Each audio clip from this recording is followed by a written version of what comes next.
नमस्कार सभी को, आपका एचपी अमित एजुकेशन चैनल पर स्वागत है। जैसा कि आप सभी को पता है कि हम लोगों ने एक सीरीज़ चलाई हुई है, जो भी पिछली परीक्षाओं में पूछे गए हिंदी साहित्य से संबंधित प्रश्न हैं, वही हम आप लोगों के सामने यहाँ पर लेकर आए हैं। हमने पार्ट 5 कर दिए हैं पूरे। आज हम पार्ट 6 को लेकर आए आए हैं और इससे पहले हमने हिंदी साहित्य से के इतिहास से संबंधित जो है, हिंदी साहित्य इतिहास लेखन परंपरा से संबंधित जो है सारे प्रश्न हमने कर लिए हैं, जो भी पूछे गए थे। और उसके बाद आते हैं हमारे पास आदिकाल। आदिकाल के भी हमने 2 पार्ट कर दिए हैं, जिसमें जो है आदिकाल से संबंधित जो भी महत्वपूर्ण प्रश्न थे, वो हमने पिछले 2 पार्ट में कर लिए हैं। आज भी हमारे पास आदिकाल से ही संबंधित महत्वपूर्ण प्रश्न हैं, वही हम करने जा रहे हैं। अगर आपने इससे पिछले पार्ट्स नहीं देखे हैं, तो आप लोग वो भी जाकर देख सकते हैं, ठीक है? क्योंकि सभी जो प्रश्न हैं, वो महत्वपूर्ण हैं और किसी न किसी परीक्षा में पूछे गए हैं। चलिए, नेक्स्ट चलते हैं हम। इनमें से कौन-सा विवरण सही नहीं है? यहाँ पर नहीं की बात हो गई है, चलो देखते हैं। सिद्धों की वाममार्गी भोग साधना की प्रतिक्रिया में नाथपंथियों की हठ योग साधना प्रारंभ हुई। बिल्कुल, अगर हम देखेंगे जो सिद्धों की जो वाममार्गी भोग साधना थी, उसके विरुद्ध जाकर नाथपंथियों ने क्या किया था, अपनी हठ योग साधना प्रारंभ की थी, ठीक है? तो ये हमारे पास बिल्कुल सही हो जाता है। जैन साहित्य जो है आचार, रास, फागु, चरित आदि शैलियों में रचा गया है, बिल्कुल रचा गया है, ठीक है जी। नेक्स्ट है हमारे पास हिंदी प्रदेश में के पूर्वी भाग में जैन साधुओं ने कविताओं के माध्यम से जैन मत का प्रचार किया। देखिए, अगर हम पूर्वी भाग की बात करें, जो भारत का जो पूर्वी भाग है, उसमें जो है सिद्धों ने अपना प्रचार किया था, ठीक है जी। सिद्धों का जो है वहाँ पर प्रचार था। और जबकि अगर हम जैन साधु की बात करें, वो भारत के जो पश्चिमी भाग है, उसमें जो है जैनों का प्रचार होता था, ठीक है जी। तो हमारे पास यही जो है ऑप्शन सी ही सही हो जाता है। ऑप्शन डी भी हम देख लेते हैं। सिद्ध साधना बौद्ध धर्म की वज्रयान उपशाखा से विकसित हुई है, बिल्कुल ये भी हमारे पास सही हो जाएगा, ठीक है। चलिए देख लेते हैं, थोड़ा सा इसके बारे में हम जान लेते हैं डीपली। दिए गए विवरणों में से हिंदी प्रदेश के पूर्वी भाग में जैन साधुओं ने हिंदी कविताओं के माध्यम से जैन मत का प्रचार किया, तो ये क्या हो जाएगा, हमारे पास गलत हो जाएगा, ठीक है जी। महावीर स्वामी द्वारा जैन धर्म का प्रचार भारत में तीव्रता से हुआ। आरंभ में इस धर्म का प्रचार बिहार, तिरहुत और अवध के प्रांतों तक 11 ही सीमित था और मगध में जो है 12 वर्षों की लंबी अवधि तक भीषण अकाल चला था। अब आगे बात करते हैं हम, जो ये यहीं से जो है धर्म दक्षिण भारत में भी फैल गया था। देखिए, पश्चिम में तो था ही था, ठीक है, पश्चिम से जो है उसके बाद दक्षिण तक ये जो है, जो हमारे पास जैन धर्म है, वो फैल चुका था। और कुषाण काल में मथुरा जैन धर्म का केंद्र बन गया था। यहीं से मत धीरे धीरे गुजरात, काठियावाड़ में प्रसारित हो गया था। उड़ीसा के राजा खारवेल जैन धर्म के अनुयायी थे। इनके प्रयासों से जैन धर्म का अद्भुत उत्थान हुआ है, ठीक है जी। चलिए, अब नेक्स्ट क्वेश्चन है हमारे पास। अपभ्रंश के कवियों को विस्मरण करना हमारे लिए हानि की वस्तु है। यही कवि का हिंदी काव्य धारा के प्रथम स्रष्टा थे। यह कथन किसका है? देखिए, अपभ्रंश के कवियों को विस्मरण करना हमारे लिए हानि की वस्तु है और यही कवि हिंदी काव्य धारा के प्रथम स्रष्टा थे। ये कथन किसका है? देखिए, अगर आप लोगों को पता होगा, जो हिंदी काव्य धारा है, वो हमारे पास लिखा किसने है? वो हमारे पास राहुल सांकृत्यायन द्वारा लिखी गई है। तो यहाँ पर ये राहुल सांकृत्यायन का ही कथन है, ठीक है जी। अपभ्रंश के कवियों को विस्मरण करना हमारे लिए हानि की वस्तु है। यही कवि हिंदी काव्य धारा के प्रथम श्रेष्ठा थे। ये हमारे पास राहुल सांकृत्यायन का ही कथन है, ठीक है। आचार्य शुक्ल ने पुरानी हिंदी को प्राकृताभास हिंदी या फिर अपभ्रंश कहा है। ये बात ध्यान दीजिएगा, ये शुक्ल जी का कथन है और बहुत ही इंपॉर्टेंट है। राहुल सांकृत्यायन ने हिंदी का प्रथम कवि सिद्ध सरहप्पा को माना हुआ है। नेक्स्ट क्वेश्चन है हमारे पास, सुमिलित नहीं है, ठीक है। देखिए, चंदन बालारास आसगु कवि की रचना है, बिल्कुल है। स्थूली भद्ररास विजय सेन सूरी की है। ये हमने, अगर आप लोगों ने पिछली क्लास हमारी देखी होगी, तो उसमें हमने जाना था विजय सेन सूरी की एक रचना थी रेवंत गिरी रास, है ना, रेवंत गिरिराज थी। और आगे भी चलते हैं हम, तो ये वाला ऑप्शन हमारे पास वैसे ही गलत हो जाता है, ठीक है, परंतु हमने सभी ऑप्शंस को देखना है अभी। उक्ति व्यक्ति प्रकरण दामोदर पंडित की है, बिल्कुल सही है। वन रत्नाकर ज्योतिश्वर ठाकुर की रचना है, बिल्कुल सही है। तो गलत हो जाएगा हमारे पास ऑप्शन नंबर बी। देखते हैं हम, जो स्थूलीभद्र रास है वो किसकी है। सबसे पहले हम ये जानेंगे, जो स्थूलीभद्र रास के जो लेखक है वो है हमारे पास जिन धर्म सूरी जी, ठीक है, जिन धर्म सूरी की है। और विजय सेन सूरी की आ जाती है हमारे पास रेवंतगिरी राज, ठीक है। चलिए देख लेते हैं, विजय सेन सूरी ने 1231 ईस्वी में रेवंतगिरी राज की रचना की है। वहीं जिन धर्म सूरी द्वारा रचित है कौन सी, स्थूलीभद्र रास, ठीक है, जिसका जो रचना काल है वो है 1209। चलिए आगे हम देख लेते हैं कब कब लिखी गई है। आसगु कवि ने जो है चंदन बाला रास जो है 1200 ईस्वी में लिखी है। जिन धर्म सूरी की स्थूलीभद्र रास 1209 में है। विजय सिंह सूरी की रेवंतगिरी रास 1231 ईस्वी में लिखी गई है। वहीं दामोदर पंडित उक्ति व्यक्ति प्रकरण है 12वीं सदी का पूर्वार्ध में लिखी गई है। ज्योतिश्वर ठाकुर की वन रत्नाकर 1324 ईस्वी में लिखी गई है, ठीक है जी। चलिए नेक्स्ट है हमारे पास, कुवलय माला कथा के लेखक कौन है। कुवलय माला की अगर यहाँ बात हो रही है तो कुवलय माला के लेखक है हमारे पास ऑप्शन सोमरभ सूरी, धर्म सूरी, उद्योतन सूरी और मुनि जिन विजय। तो इसका राइट आंसर हो जाएगा option number B, Uddyotan Suri की ये रचना है कुवलय माला, ठीक है। इसके बारे में हम थोड़ा बहुत जान लेते हैं। कुवलय माला कथा के लेखक उद्योतन सूरी हैं। धर्म सूरी ने जो यहाँ पर ऑप्शन में हमारे पास दिए हैं उनकी भी हम जान लेते हैं। जो धर्मसूरी है, धर्मसूरी ने जो है जम्बू स्वामी ग्रंथ की रचना की है। वहीं जो सोमप्रभ सूरी है उन्होंने कुमारपाल प्रतिबोध की रचना की है। देखिए अगर आप लोगों ने हमारी पिछली क्लास देखी होगी तो उसमें मैंने आप लोगों को बताया था कि कुमारपाल प्रतिबोध हमारे सोमप्रभ सूरी की है। और एक रचना आती है हमारे पास कुमारपाल चरित, ठीक है। परीक्षाओं में ये वाली जो है कुमारपाल चरित और कुमारपाल प्रतिबोध दोनों सेम सेम है।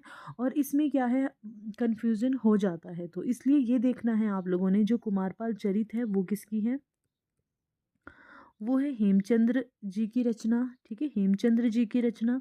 वहीं जो कुमारपाल प्रतिबोध है वो है सोमप्रभ सूरी की रचना, ठीक है जी। चलिए नेक्स्ट है, जो मुनि जिन विजय हैं उन्होंने शालीभद्र सूरी की आती है हमारे पास एक भरतेश्वर बाहुबली रास रचना। शालीभद्र सूरी की है भरतेश्वर बाहुबली रास। उन्होंने इसको जो है हिंदी जैन रास परंपरा का आदि काव्य माना है, किसने, मुनिजिन विजय ने, ठीक है जी। बात करें कुवलय माला की, तो कुवलय माला की रचना उद्योतन सूरी ने जालोर में रहकर 778 ईस्वी के आसपास की, जो कि एक प्राकृत ग्रंथ है, ठीक है। चलिए नेक्स्ट प्रश्न आ जाता है हमारे पास कि पुष्य या पुंड को हिंदी का प्रथम कवि किस आलोचक ने माना है। अगर पुष्य या पुंड यानी कि पुष्प दंत की बात है तो ये किसने माना है, शिव सिंह सेंगर जी ने जो है माना है। बात अगर राहुल सांकृत्यायन की करें तो उन्होंने जो है सरहप्पा को माना हुआ है, जो कि एक हमारे पास सर्वमान्य मत भी यही हो जाता है कि सरहप्पा ही हमारे हिंदी के प्रथम कवि है, ठीक है जी। चलिए थोड़ा बहुत हम जान लेते हैं। पुष्य या पुंड को हिंदी का प्रथम कवि शिव सिंह सेंगर ने माना है। वहीं राहुल सांकृत्यायन ने 7वीं शताब्दी के कवि सरहप्पा यानी कि सरहप्पा की एक रचना है दोहा कोश, ठीक है, उनको जो है प्रथम कवि माना है। गणपति चंद्रगुप्त ने शालीभद्र सूरी को माना हुआ है, जिनकी रचना है भारतेश्वर बाहुबली रास, क्या माना है, हिंदी का प्रथम कवि माना हुआ है। बात करें मिश्र बंधु ने गोरखनाथ को हिंदी का प्रथम गद्य लेखक माना है। कल हमने जाना था कि मिश्र बंधुओं ने जो है हिंदी का प्रथम पद्य लेखक किसे माना है, तो वो आ जाते हैं हमारे पास पुष्प दंत जी, ठीक है जी। चलिए राम कुमार वर्मा ने स्वयंभू को हिंदी का प्रथम कवि माना हुआ है। और रामचंद्र शुक्ल ने राजा मुंज से हिंदी साहित्य का आरंभ माना हुआ है। रत्नाकर जो कथा है, रत्नाकर जोपम कथा पुस्तक का संबंध किससे है, तो ये हमारे पास ऑप्शन है महायानी सिद्ध, वज्रयानी सिद्ध, नाथ या फिर जैन। तो इसका जो संबंध हो जाएगा हमारे पास वज्रयानी सिद्धों से है रत्नाकर जोपम कथा का संबंध, ठीक है जी। किससे है, वज्रयानी सिद्धों से है। अब देखिए बौद्ध धर्म दो संप्रदायों में बंटा हुआ था, एक हीनयान और एक महायान। अब हीनयान शाखा को ही वज्रयान शाखा के नाम से हम जानते हैं, ठीक है। चलिए नेक्स्ट प्रश्न है, जेहाल मिस्की मुकुल तगाफुल दुराए नैना बनाए बतिया, ये प्रसिद्ध पंक्ति जो है किसकी है, तो ये जो हमारे पास अमीर खुसरो की जो है ये पंक्ति आ जाएगी। चलिए अगर हम यहाँ देखिए, अगर हम कबीर जी की बात करें तो कबीर जो है हमारे पास, हाँ जी, देखिए कबीर जी की अगर हम बात करें तो कबीर हमारे पास भक्ति काल की जो निर्गुण काव्य धारा की ज्ञान मार्गी जो शाखा है, ठीक है, ज्ञान मार्गी शाखा है, उसके कवि है हमारे पास, उसके प्रतिनिधि कवि भी हम कह सकते हैं, जिसे हम संत काव्य धारा भी कहते हैं, ठीक है जी। और रज्जब, रज्जब भी हमारे पास किसके हैं, वो भी हमारे पास ज्ञान मार्गी शाखा के ही कवि है। मलिक मोहम्मद जायसी की बात अगर हम करें, सूफी या फिर प्रेमाश्रयी, ठीक है जी, सूफी या फिर प्रेमाश्रयी नामक इनका भी एक ये से संबंधित ये कवि हैं, और इनका एक प्रसिद्ध ग्रंथ है पद्मावत, आप सभी को पता होगा। अगर आप लोगों ने हमारी पिछली क्लासेस देखी होगी तो उसमें हमने जाना है कि जो पद्मावत है उसमें कितने खंड है। तो अगर आप लोगों को आता है तो आप लोग कमेंट सेक्शन में बता सकते हैं कि पद्मावत में कुल कितने खंड या फिर सर्ग हम कह सकते हैं, ठीक है जी। तो आप कमेंट बॉक्स में कर दीजिएगा आंसर। चलिए नेक्स्ट चलते हैं, इसके अमीर खुसरो के बारे में कुछ जान लेते हैं। उपयुक्त पंक्ति अमीर खुसरो की थी, ठीक है। खुसरो की प्रसिद्ध रचना मुकरियाँ हैं। अमीर खुसरो को तूतिए हिंद अर्थात हिंद का तोता भी कहा जाता है। खुसरो की प्रमुख रचनाएं खालिक बारी, पहेलियाँ, मुकरिया, दो सुखने और गज़ल है। कबीर की प्रसिद्ध पंक्ति, जब मैं था तब हरि नहीं, अब हरि है मैं नहीं, बहुत इंपॉर्टेंट पंक्ति है ये। रज्जब दादू दयाल के प्रिय शिष्य थे, जिस पर रज्जब ने एक दोहा लिखा है, दाई जैसा गुरु मिला, शिष्य रज्जब सा जान। मलिक मोहम्मद जायसी की अगर हम बात करते हैं, प्रमुख सूफी कवि है, जिन्होंने पद्मावत जैसे महाकाव्य की रचना की है। जायसी की अन्य प्रमुख रचनाएं हैं अखरावट, आखिरी कलाम, कहरनामा और चित्र रेखा आदि। चलिए नेक्स्ट क्वेश्चन है हमारे पास, निर्भय भीम व्यायोग के लेखक कौन है? तो ये हमारे पास रामचंद्र सूरी जी है, ठीक है जी, ध्यान दीजिए ये है सूरी जी। ये राइट आंसर हो जाएगा डी। अगर हम धनपाल जी की बात करें तो धनपाल भी हमारे पास आदिकाल के ही कवि आ जाते हैं। इनकी एक बहुत ही इंपॉर्टेंट रचना है भविष्यत कहा, ठीक है जी, भविष्यत कहा इनकी एक बहुत इंपॉर्टेंट रचना है। और इसमें जो है हमारे पास जो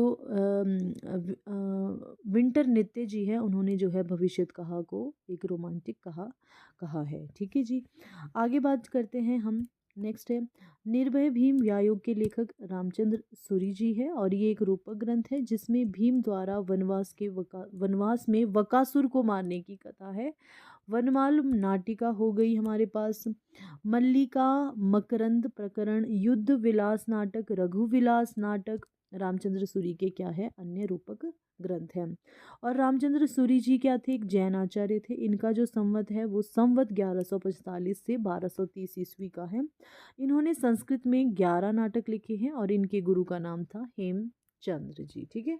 चलिए नेक्स्ट क्वेश्चन है हमारे पास, निम्नलिखित में से कौन सा नाम सिद्ध परंपरा की योगिनी का नहीं बल्कि योगी का है? पुतलिका, पुतलिपा, कनखलापा, मणिभद्रपा और लक्ष्मी करा। तो इनमें जो हमारे पास ये पुतलिपा नाम है वो सिद्ध परंपरा के योगी का नाम है, ठीक है जी। और ये सारी की सारी क्या थी हमारे पास, जैसे कनखलापा होगी, मणिभद्रपा होगी, लक्ष्मी करा, ये थी हमारे पास योगिनी, ठीक है। चलिए जान लेते हैं, निम्नलिखित में से पुतलिपा सिद्ध परंपरा के अंतर्गत सिद्ध थे और वे जो है एक योगी थे। शेष विकल्पों में प्रयुक्त मणिभद्रपा, कनखलापा, कनकलापा, लक्ष्मीकरा सिद्ध योगिनियों के नाम हैं। और सिद्ध साहित्य का समय जो है 8वीं से लेकर 13वीं शताब्दी तक माना जाता है, और इनका संबंध बौद्ध धर्म की वज्रयानी शाखा से माना जाता है, ठीक है जी। चलिए नेक्स्ट प्रश्न है, हिंदवी शब्द का प्रथम प्रयोग किस इतिहासकार ने किया हुआ है? तो इनमें से हमारे पास राइट आंसर हो जाएगा अबू सईद। यहाँ पर बात की है हिंदवी शब्द का प्रथम प्रयोग किस इतिहासकार ने किया है, तो हिंदवी शब्द का प्रथम प्रयोग अबू सईद ने किया है। कुछ स्थानों पर इसका सर्वप्रथम जो प्रयोग है वो अमीर खुसरो भी माना जाता है, ठीक है, कहीं कहीं पे अमीर खुसरो माना जाता है और कहीं कहीं पे अबू सईद को भी माना जाता है, ठीक है जी। चलिए नेक्स्ट है, कलचुरी राजवंश की 7 नायिकाओं के नक्षिक वर्णन से संबंधित ग्रंथ है। चलिए सबसे पहले हम देख लेते हैं जो उक्ति व्यक्ति प्रकरण है उसके लेखक कौन है। उक्ति व्यक्ति प्रकरण की अगर हम बात करते हैं, हाँ जी, उक्ति व्यक्ति प्रकरण के जो लेखक है वो हमारे पास दामोदर पंडित जी आ जाते हैं। ठीक है जी। कुवलयमाला हमने अभी ही पढ़ा था कि ये जो है हमारे पास उद्योतन सूरी की रचना है। राहुल वेल जो है हमारे रोड़ा कवि की रचना है। और जो वर्ण रत्नाकर है हमारे पास, ये हमारे पास ज्योतिश्वर ठाकुर की रचना है। ठीक है जी। चारों ही रचनाएं बहुत ही इंपॉर्टेंट हो जाती है, तो याद रखना है इसमें। हमसे पूछा गया था 7 नायिकाओं के नक्षिक वर्णन से संबंधित ग्रंथ कौन सा है, तो इसका जो राइट आंसर आ जाता है ऑप्शन नंबर बी, कलचुरी राजवंश की 7 नायिकाओं के नक्षिक वर्णन से संबंधित ग्रंथ है राउल वेली। ठीक है जी। इसका राइट आंसर हो जाता है हमारे पास राउलवेल, जो कि हमारे पास रोड़ा कवि की रचना है। और ये क्या है, एक शिलांकृत कृति भी है हमारे पास। ठीक है, एक चंपू काव्य भी है और गद्य पद्य मिश्रित ये रचना है। वर्तमान में यह कृति मुंबई के प्रिंस ऑफ वेल्स संग्रहालय में सुरक्षित है। चलिए, उक्ति व्यक्ति प्रकरण दामोदर की है, दामोदर शर्मा की है। ठीक है जी। ये क्या है, हिंदी का व्याकरण भी माना जाता है। हिंदी व्याकरण का पहला ग्रंथ उक्ति व्यक्ति प्रकरण है। 12वीं शती इसका रचना काल है। वर्ण रत्नाकर के रचयिता ज्योतिश्वर ठाकुर है। इसकी जो भाषा थी वो मैथिली थी और ठाकुर मिथिला के कर्नाटक वंश के राजा हरि सिंह देव के दरबारी कवि थे। कुवलयमाला कथा की बात करें तो ये उद्योतन सूरी की है। ठीक है, सभी ये जो चारों रचनाएं ये बहुत ही ज़्यादा इंपॉर्टेंट है हमारे पास। चलिए, नेक्स्ट है हमारे पास, नेक्स्ट प्रश्न है, काम भाव और शरीर का सौंदर्य उनके यहाँ उत्सव रूप में है, विद्यापति के संदर्भ में यह कथन किसका है? ऑप्शन है रामस्वरूप चतुर्वेदी, डॉक्टर नगेंद्र, बच्चन सिंह या फिर हमारे रामचंद्र शुक्ल जी। तो इसका राइट आंसर हो जाएगा रामस्वरूप चतुर्वेदी जी का ये कथन है। ठीक है जी। उन्होंने जो है हिंदी साहित्य और संवेदना का विकास पुस्तक में ये कहा है। ठीक है। चलिए, अपभ्रंश में दोहा काव्य की परंपरा का आरंभ किस कवि ने किया था? सिर्फ दोहा काव्य की परंपरा की यहाँ पर बात हो रही है। तो ये है हमारे पास जोइंदू, राइट आंसर हो जाएगा। ठीक है। चलिए, अपभ्रंश में दोहा काव्य की परंपरा का आरंभ जोइंदू ने किया है। परमात्मा प्रकाश और योगसार इनकी महत्वपूर्ण रचनाएं मानी जाती हैं। हेमचंद्र अपने समय के सबसे प्रसिद्ध जैनाचार्य थे। इन्हें प्राकृत का पाणिनि कहा जाता है। इनके प्रमुख ग्रंथ शब्दानुशासन, जो कि प्राकृत व्याकरण है, कुमारपाल चरित, योग शास्त्र, छंदोनुशासन, देशीनाममाला कोश है। देखिए, योग शास्त्र हमारे पास हो जाती है हेमचंद्र जी की, वहीं योग सार है जोइंदू की। ठीक है। चलिए, नेक्स्ट, धनपाल जी थे जो हमारे पास। धनपाल को मुंज ने सरस्वती की उपाधि दी थी और ये जो है भविष्यत कहा इनकी एक रचना है। इसमें क्या था, इसमें जो है बहुविवाह के दुष्परिणाम के साथ साध्वी और कुटिल स्त्री का अंतर इसमें प्रकट किया है। किसमें? भविष्यत कहा में। चलिए, नेक्स्ट प्रश्न है हमारे पास कि निम्नलिखित में से किस काव्य धारा में सहज भोग मार्ग से जीव को महासुख की ओर उन्मुख किया गया है? सिद्ध साहित्य में, नाथ साहित्य में, जैन साहित्य में या फिर लौकिक साहित्य में? तो आप सभी को पता है कि तो जो भोग मार्गी जो प्रथा थी या फिर महासुखवाद जो प्रमुख विशेषता थी वो हमारे सिद्ध साहित्य की ही थी। तो सिद्ध साहित्य ऑप्शन ए बिल्कुल सही हो जाएगा। ठीक है। चलिए, थोड़ा बहुत इसके बारे में हम लोग जान लेते हैं। सिद्ध साहित्य में सहज भोग मार्ग से जीव को महासुख की ओर उन्मुख किया गया है और सिद्ध साहित्य में सिद्धों को पंचमकार, मांस, मछली, मदिरा, मुद्रा, मैथुन की दुष्वृत्ति देखने को मिलती है। साधना पद्धति में शिव शक्ति के युगल रूप की उपासना की जाती है और सिद्धों का चरम उत्कर्ष काल 8वीं से 10वीं शताब्दी के मध्य था। सिद्धों के विषय में सबसे पहली जानकारी ज्योतिश्वर ठाकुर की रचना वर्ण रत्नाकर में मिलती है। और सिद्ध साहित्य की कुछ विशेषताएं हैं, जैसे कि जीवन की सहजता और स्वाभाविकता में दृढ़ विश्वास, गुरु महिमा का प्रतिपादन, बाह्य आडंबरों पाखंडों की कटु आलोचना, रहस्यात्मक अनुभूति, जनभाषा का प्रयोग। चलिए, नेक्स्ट प्रश्न है, रामचंद्र शुक्ल के अनुसार चंद्रवरदायी हैं केवल कवित्त के रचयिता, हिंदी के प्रथम महाकवि, केवल दोहा और तोमर के रचयिता या फिर व्याकरण के पारंगत? देखिए, सबसे पहले हम ये जान लेते हैं कि जो हमारे पास हिंदी का जो प्रथम महाकवि है वो रामचंद्र शुक्ल ने चंद्रवरदायी जी को ही कहा है। और हिंदी का प्रथम महाकाव्य जो चंद्रवरदायी जी की रचना है पृथ्वीराज रासो, उसे माना हुआ है। तो यहाँ देखिए, ऑप्शन 2 तो हमारे पास सही हो जाएगा। ऑप्शन हमारे पास दिए हुए हैं, तो देखिए, तो ऑप्शन नंबर हिंदी के प्रथम कवि तो हो ही जाएगा, साथ ही साथ हमारे पास आ जाते हैं व्याकरण के पारंगत। ठीक है जी। तो ऑप्शन नंबर 2 और 4 जो है इसका राइट आंसर हो जाता है। रामचंद्र शुक्ल के अनुसार जो है चंद्रवरदाई हिंदी के प्रथम महाकवि तथा पृथ्वीराज रासो हिंदी साहित्य का प्रथम महाकाव्य है। शुक्ल जी के अनुसार चंद्रवरदाई व्याकरण के पारंगत थे और छप्य इनका निजी छंद था। शिव सिंह सिंगर ने चंद्रवरदाई को छप्पियों का राजा कहा है और इनकी अधूरी कृति पृथ्वीराज रासो को इनके पुत्र जलहन ने पूरा किया था। ठीक है जी। चलिए नेक्स्ट है हमारे पास जन्म काल के अनुसार निम्नलिखित कवियों का सही अनुक्रम हमने लगा देना है।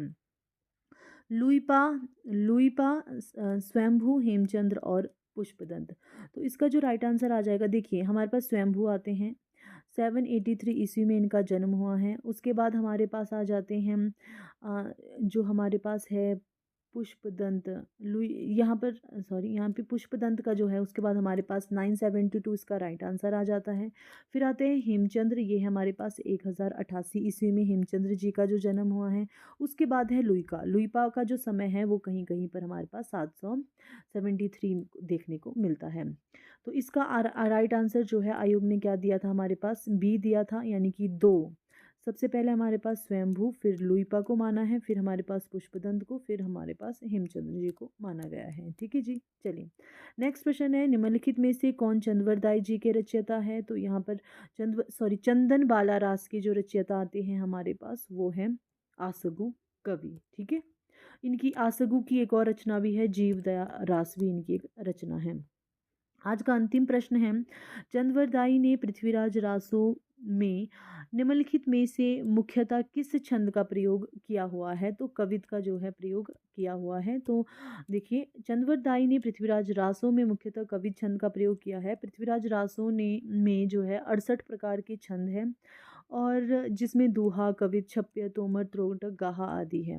चंद्रवरदाई को छप्य छंद का विशेषज्ञ भी माना जाता है और रामचंद्र शुक्ल ने चंद्रवरदाई को हिंदी का प्रथम कवि और तथा पृथ्वीराज रासो को प्रथम महाकाव्य माना है। तो आज के लिए बस इतना ही। अब मिलते हैं अपनी नेक्स्ट क्लास में हम लोग। अगर आप लोग हिंदी साहित्य से संबंधित अम, किसी भी परीक्षा की तैयारी कर रहे हो तो आप लोग हमसे नीचे दिए गए नंबर पर संपर्क कर सकते हैं। धन्यवाद।